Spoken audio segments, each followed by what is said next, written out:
আজ বানাবো সবার প্রিয় পালং চিকেন। শীতকালের এই তাজা ফ্রেশ পালং শাক দিয়ে যে কোনো রেসিপি সত্যি মুখে লেগে থাকার মতো। তাহলে চলুন আজকে বানিয়ে ফেলি পালং চিকেন। পালং চিকেন বানানোর জন্য আমি বেশ ফ্রেশ কিছু পালং নিয়ে নিয়েছি। পালং শাক এগুলোকে ব্লাঞ্চ করব, তার সাথে কিছুটা ধনেপাতা, আর এখানে 1 কেজি মতো চিকেন আছে। আমি কারি কাট নিয়েছি, হাড় দেখে মাংস হলে সেটা টেস্ট বেশি হবে। পেঁয়াজ, রসুন, আদা। ফার্স্টে আমি পালং চিকেন বানানোর জন্য পালং শাকটাকে ব্লাঞ্চ করব। বেশ জলটা ভালো রকম বয়েল এসে গেছে, এবার অল্প চিনি দেব।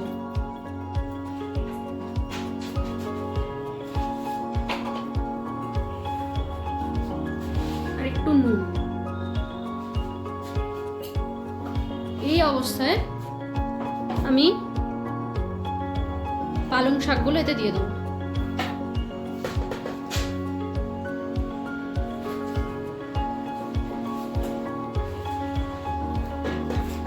জলটা ভালো ফুটছে, এরকম খুব ভালো কষকষে গরম হয়েছে। এই অবস্থাতেই আমাদের পালং শাকটা দিতে হবে।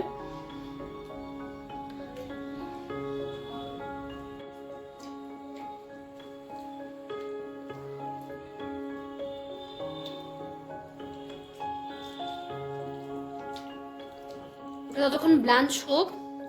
এরপর এই ব্লাঞ্চটা একটুখানি হয়ে গেলেই সঙ্গে সঙ্গে এটাকে তুলে আমাদের ঠান্ডা জলে ট্রান্সফার করতে হবে। মাংসটা ধুয়ে নিয়েছি ভালো করে। মাংসটার মধ্যে এবার আদা রসুনের পেস্ট,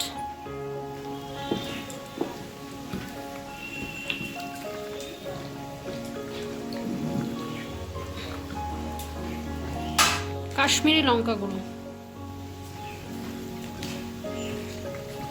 দিয়ে আমি এটাকে ভালো করে ম্যারিনেট করে রেখে দেবো যতক্ষণ মশলাটা প্রিপেয়ার হচ্ছে।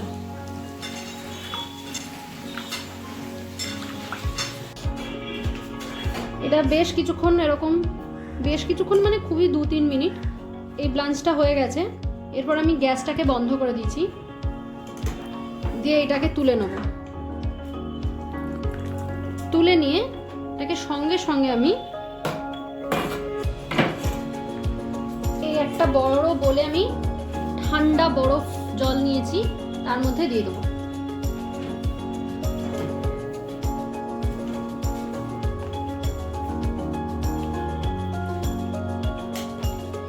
এটা করার মানে হচ্ছে কালারটা ইনট্যাক্ট থাকবে।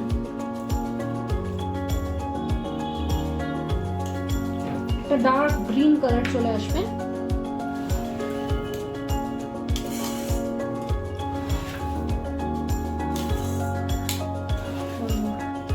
এবার কড়াইয়ে আমি সাদা তেল দিয়ে দিচ্ছি।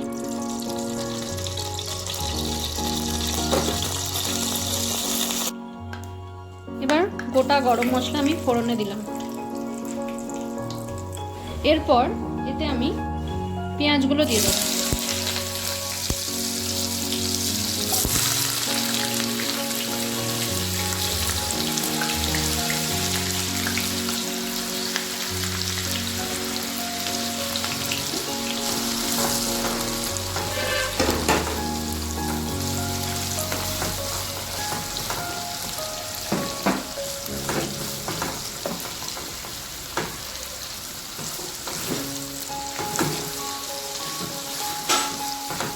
এই রান্নায় পেঁয়াজগুলোকে খুব ভালো করে, বেরেস্তা নয় বাট একটু ব্রাউন করে আমি ভাজবো।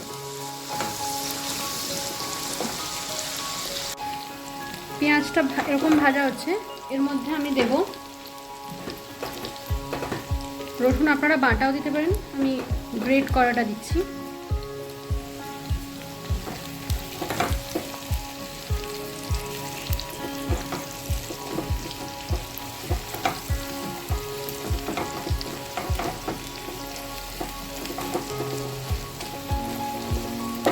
এরপর এর মধ্যে দেবো টমেটো।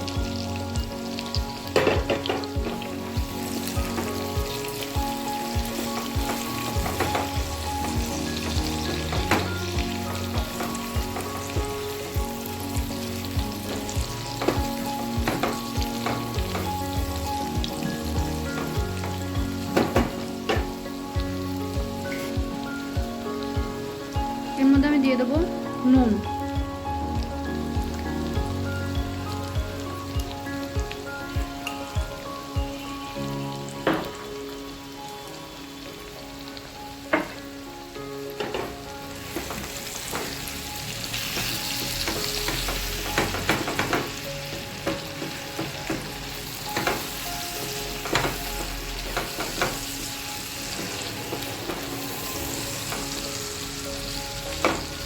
এরপর এটাকে আমি চাপা দিয়ে রাখবো যতক্ষণ না টমেটোটা গলে যায়।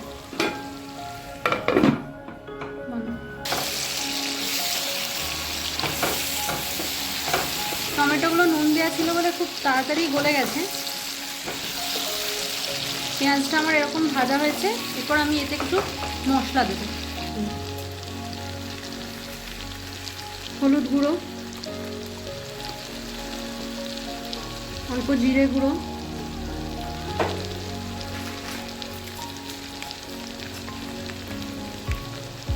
ধনে গুঁড়ো, দিচ্ছি কাশ্মীরি লঙ্কা গুঁড়ো।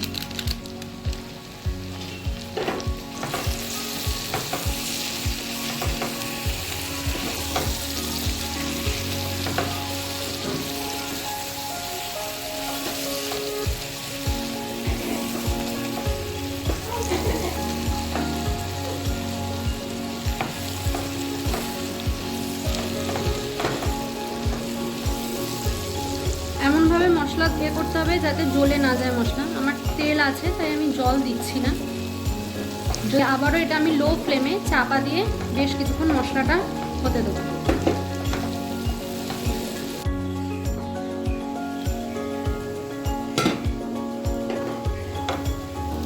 লো ফ্লেমে এতক্ষণ মশলাটা বেশ ভালো ভাজা হয়েছে, এরকম কালার আসছে। এরপর আমি যে ম্যারিনেট করে রাখা চিকেনটা এটা দিয়ে দেবো।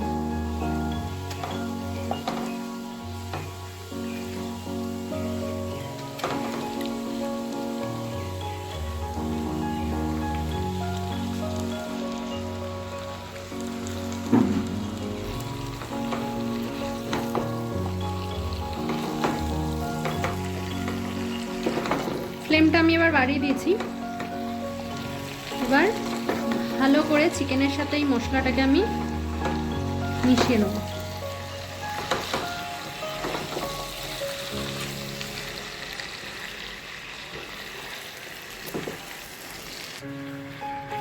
দেখুন মাংসের সাথে এটা ভালো মিশে গেছে আর তেলটাও বেশ রিলিজ হয়ে গেছে। এই সময় আমি যে পেস্টটা করে নিয়েছিলাম সেই পেস্টটা দিয়ে দেবো।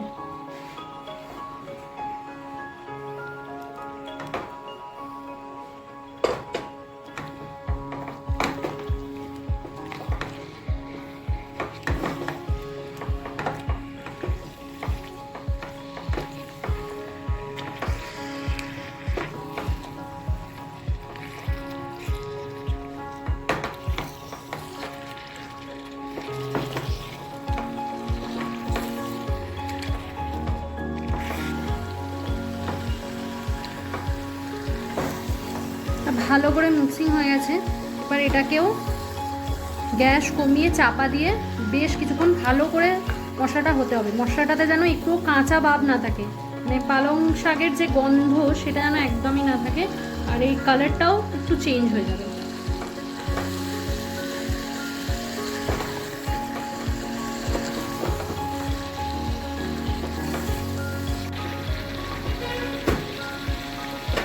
এবার এটাকে আমি আঁচ কমিয়ে একটু ঢাকা দেবো।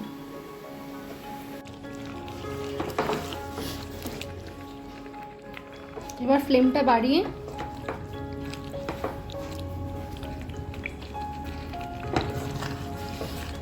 অল্প জল দেবো এতে। মশলাটা ভালো রকমই হয়ে গেছে, কালারটাও বেশ চেঞ্জ হয়ে গেছে। অল্প জল দেবো, বেশি গ্রেভি করব না, আমি একটু গা মাখা মাখা করবো, ঝোল তো আমি করবো না।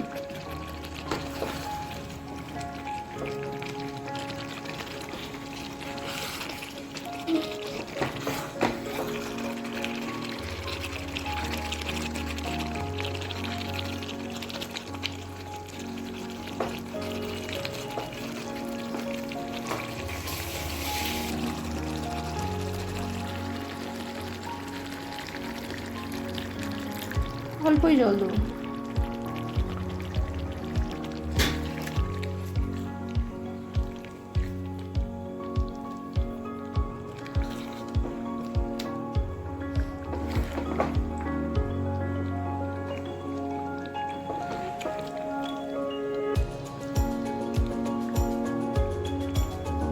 যতক্ষণ না চিকেনটা সেদ্ধ হচ্ছে ততক্ষণ এটা চাপা দিয়ে হতে দেবো।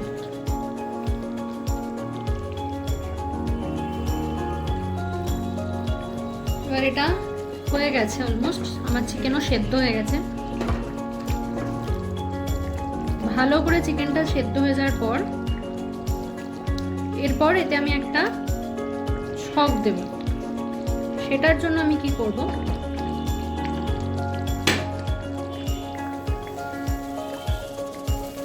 এর মধ্যে ঘি দিতে পারে অনেকে, ঘিয়ের মধ্যে রসুন ফোড়ন আর কাসুরি মেথি দিয়ে একটা ছক মেতে দিয়ে দিলাম।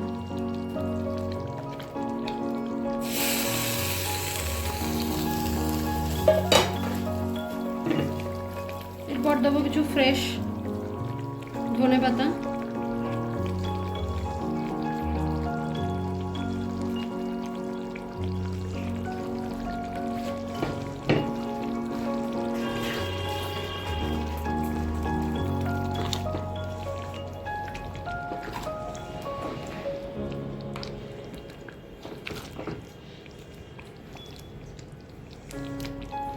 অল্প একটু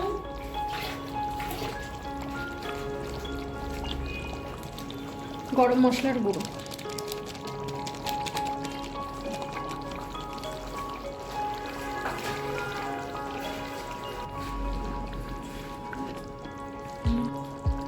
আর একটু পাতি লেবু,